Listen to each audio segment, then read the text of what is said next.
Thank you for your patience. What is credit, guys?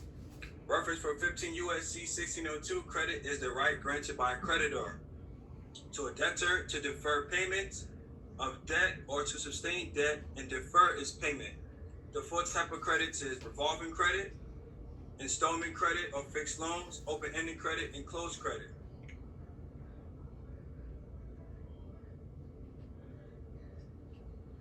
Now, I have a tendency of moving extremely fast, so I'm going to calm down today. So thank you guys in advance for your patience, especially because I was told over previous times that I move fast. So yeah, these are the four type of credits.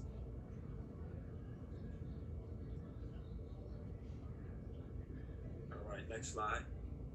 So if you guys are taking notes, basically some of the stuff you guys might be familiar with. Like I said, we're going to get into the real meat and potatoes at the end, but I want to give you guys foundation, but stuff that's still applicable at all levels. We're going to talk about credit freeze. What is a credit freeze? It's simply a method used to protect consumers from identity theft. It also demands the credit bureaus to not share your information with any third parties, of course. And it also can help prevent theft and does not affect your credit score. So that's what a credit freeze is. Now, this is very, very important right here. This thing gave me and plenty of people lots of remedy. Somebody on here right now might even be familiar with any of these people right here, or should I say agencies. So these are secondary agencies, also known as secondary bureaus. Well, technically they're secondary bureaus known as collecting agencies. And what do they collect? Data. So you have LexisNexis, which is one of the top data collecting companies literally in the country. And this is why. They basically collect, well, not basically, it says most important of all credit reporting agencies, they verify such as previous addresses, date of birth, employment, criminal records, etc. So I'm referring to LexisNexis, right? They literally are the largest electronic database for legal records and public records relating to information. So as you can see, if you're talking about legal and public records, right, you will want to freeze these people right here. You will want to send in basically a security freeze and things of that nature, information freeze, letting them know like, hey, I don't want you and I do not authorize you to report or collect any information about me. Then you have another big, large company, which is Innovis and SageStream. They gather information on you and send it to companies like credit card issuers, retailers, auto lenders, utility companies, etc., as you can see. And then you have Newt. They got information on, as you can see, utilities, payment histories. As you can see, they also deal with charge-offs, pay TV, utility services, delinquencies. So these is like the top three. There's literally, no lie, probably hundreds at this point. So I just want to give you guys the top, because there's a lot, but like I said, you know, this is on the slide, so I can't give you like all 50 or 150 of them, but these are the top, of course, three that most of you guys will be very familiar with after this presentation. So there you go. If you want to take screenshots, definitely please do.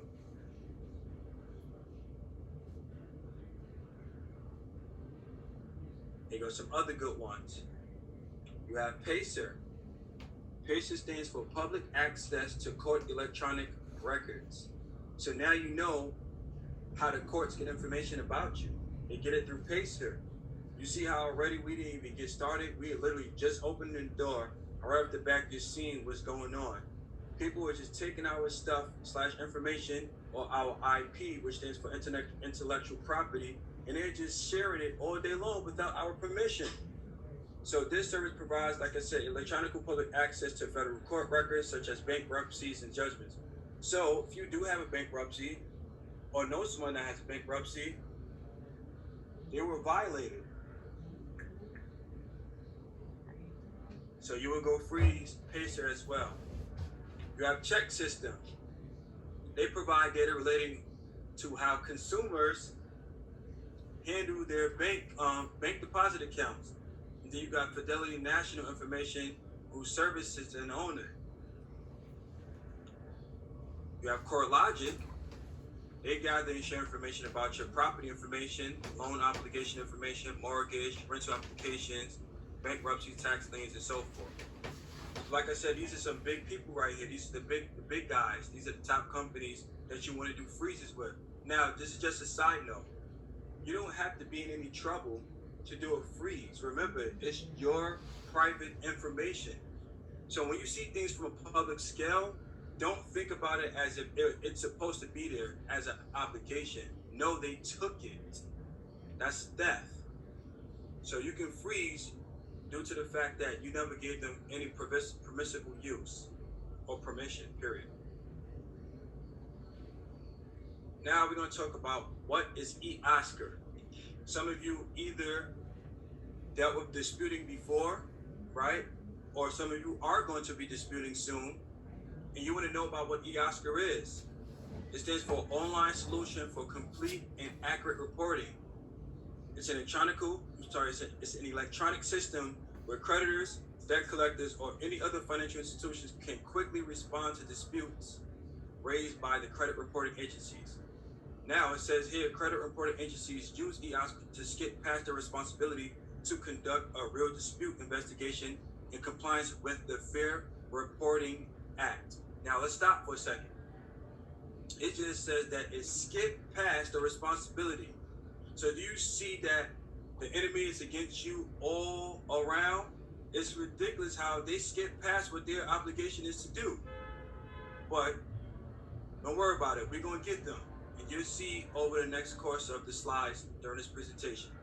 So now you guys understand what happens when you're disputing. You don't deal with a physical person. You deal with a system. They don't do real accurate disputing. They scan it, and basically whatever comes back, that'd be basically the determination on, let's say, your results for that dispute process. So this is another reason why it's important as a strategic tactic to use those freezes on those secondaries, because they only get verified through those secondaries. So when I mean by secondaries, those first two slides that I shared with you, those are the secondaries what I'm referring to, as far as the people who report. They don't go to the actual creditor or company. They go to the secondaries, and basically whatever comes back, that's how you get the results. Yeah, I know, it's crazy. Yep. Next slide. So Title 15. This is like the topic of the year. What is Title 15? It outlines the roles of commerce in the United States Code. Fun fact, there are over 54 different USC titles and 119 chapters in Title 15. So yes, I don't know more, because as you can see, it's a plethora.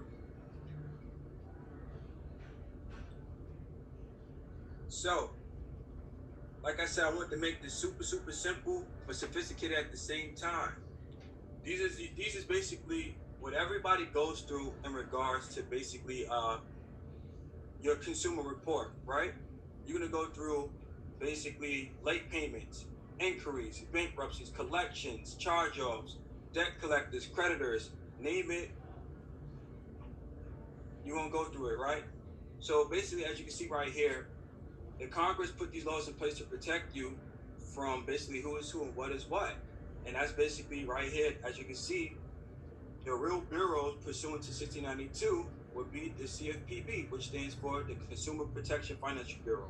And these other codes that you guys can reference to use as remedies, right? It's just this simple. If you don't want something being reported from an alleged bureau, which means that FICO, Equifax, and Experian aren't real bureaus, these are the codes and laws to protect you, saying, hey, you're not a real bureau, but I want you to take this up my report anyway, right? Then you got communications. Communication means any form of communication, letters, email, text messages, mail, fax, anything as far as somebody reaching out to you, phone calls, that's a form of communication, right? So pursuant to 1692A2, they violated you. Now, if you're a beginner and you're like, all right, so what exactly are you saying? Like I said, this is for if someone is a beginner right now, right? They just spanking new. If you got any form of contact from someone, right? Whether if you took the credit card out, What if you stop paying for the loan, etc.? These laws protect you based off of these violations. So even though you took out the credit card or the loan, right? You didn't do nothing bad. You didn't do nothing good. It's just it is what it is, right? But they're not supposed to reach out to you. That's a form of communication, right? Now, if a person is an alleged creditor, it's going to let you know based off of if you want to be in that capacity. So you got 1692A4, which basically talks about the creditor. So a creditor is a person who extends credit, also known as consumer, right? Meaning that if you're a consumer, you extend credit. It also means if you're a natural person, you extend credit, and so on and so forth. So those are the codes. You have debt collectors. These are the codes right there. You have charge-offs and repos.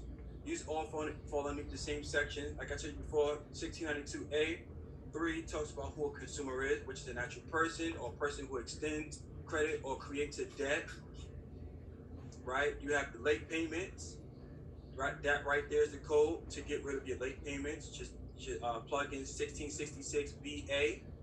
And as you can see, if you want to get rid of inquiries, you can use 1681B2 and then 3A. And as far as bankruptcies, you have this right here.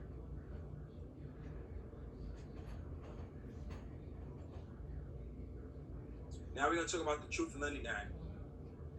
The Truth in Lending Act right here protects you.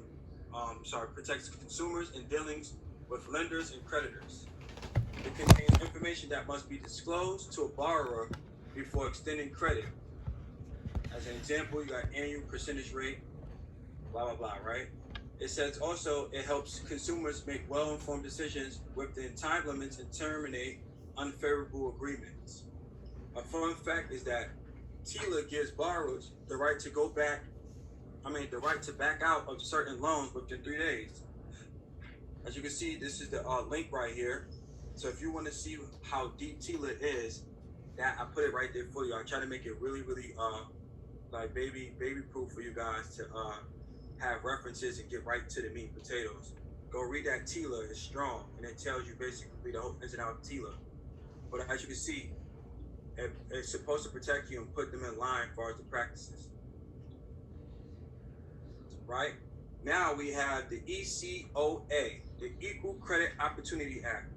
This applies more than just, like I said before, credit cards or your credit report. Today I'm going to open up a new aspect of your life in regards to understanding what credit is, right? Credit deals with every single thing you do. Every single thing you do deals with credit. And I'm going to explain to you why very soon. But let's just use it as an example. Let's say you want to go get a car or apartment, or even, let's say, a credit card, right, etc. This is what this does for you as far as the Equal Credit Opportunity Act. What is it? It's the regulation that aims to give all legal individuals an equal opportunity to obtain loans and other types of credit from financial institutions or lenders. Under Title 15, under the U.S. Code, it is intended to prohibit discrimination by lenders in any aspect of granting credit to an individual. Let's stop for a second. Little sidebar, right? Let's just say you apply for a credit card, right? And they said they'd get back to you as far as a status on your let's just say your approval, etc. Right? What happens is they say something like you didn't get approved, right? Now this is how strong understanding and wordplay is. They accepted your application, so off the bat you were approved, right? But if this ever happened to you, take notice that they never told you that you were denied.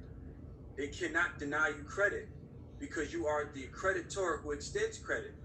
So if you explain this to them with this ECOA Act and say, hey, if you guys didn't approve me, but you didn't deny me, then what are you waiting for? I need some answers. And then you hit them with those codes. This can actually reverse and get you approved. Because remember, they didn't deny you. They said they didn't approve you. So now you want to break down to them pursuant to the ECOA, and under Title 15, they're prohibited by lenders in any aspect of granting credit to an individual. Boom, that part. All right, so the act's purpose is to prevent lenders from using race, color, sex, religion, or other non-creditworthiness factors when evaluating a loan application, establishing terms of a loan, or any other aspects of credit transaction. Organizations that have shown a pattern of discrimination can have lawsuits brought against them by the Department of Justice. So if you want to, you can go look up the Department of Justice, and it breaks down about this as well too. I should have put that link in there. Also, it said the Consumer Financial Protection Bureau supervises compliance and enforces the ECOA, joined by other government agencies. So right there, it basically tells you your remedy. If you get violated, right, you can go to the CFPB, which stands for the Consumer Financial Protection Bureau, and just let them know that you were not treated fair and equally pursuant to the Equal Credit Opportunity Act. You'll forward this, you'll state your facts and claims, and then you should be having some remedy on the other side.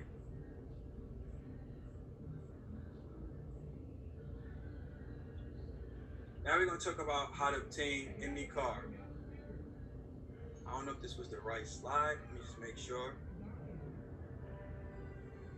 All right, cool. So for a lot of people, you guys want to learn about cars and stuff, like how you can do the car plays and so forth, right? So this is what I personally did and had other people do, and many other people do to basically obtain cars, right? Now this is based off of if you want 1 car, 5 cars, 20 cars, or 50 cars, you can do this play, right? So let me take a sip of this real quick and I'm gonna break it down.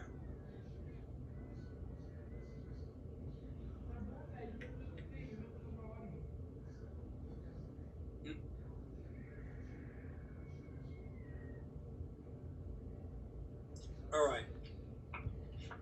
So it says here, you're gonna apply the application. You're gonna basically let them know you don't want no money down.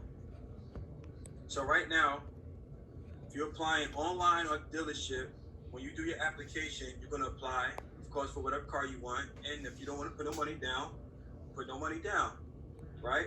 They're gonna always force you. As soon as you walk through the door, are you putting any money down? Off the back. You can say no.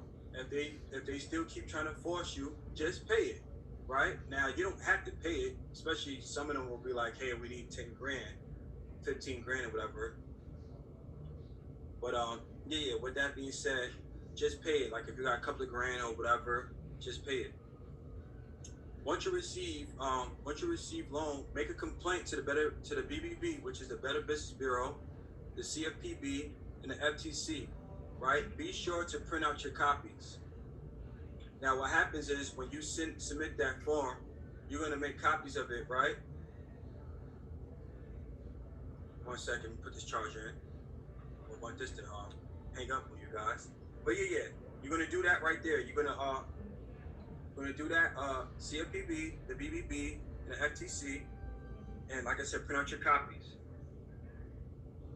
Now, with the 72 hours, they would contact the corporation, and then they'll call you and pretty much they come pick up your check. Be sure to bring a copy of the Equal Credit Opportunity Act and let them know that they're liable for discrimination, etc. Now, this is additional to that. If, let's just say, you want to take the road of going to the dealership and saying, hey, you guys can't, deny me for, the car, whatever. This is when you at the dealership, and you can just let them know. I normally just tell people like, hey, look, if they discriminate against you, just hit them on the back end, like I said, with that play. But you want to definitely bring some paperwork, if you will, and just say, hey, look, I'm coming as a consumer, and, the Equal Credit Opportunity Act basically says that you can't deny me based off of these things. Always remember to remain in honor, guys. Be polite when dealing with the dealership, because at the end of the day, you do need them. Even though we might say, oh, they need us, it's either you need them or we both need each other, because most people that go into the dealership need a car. So always remember, you will be at their mercy in most cases. Now, this is what happens, right? Let's just say you want to go.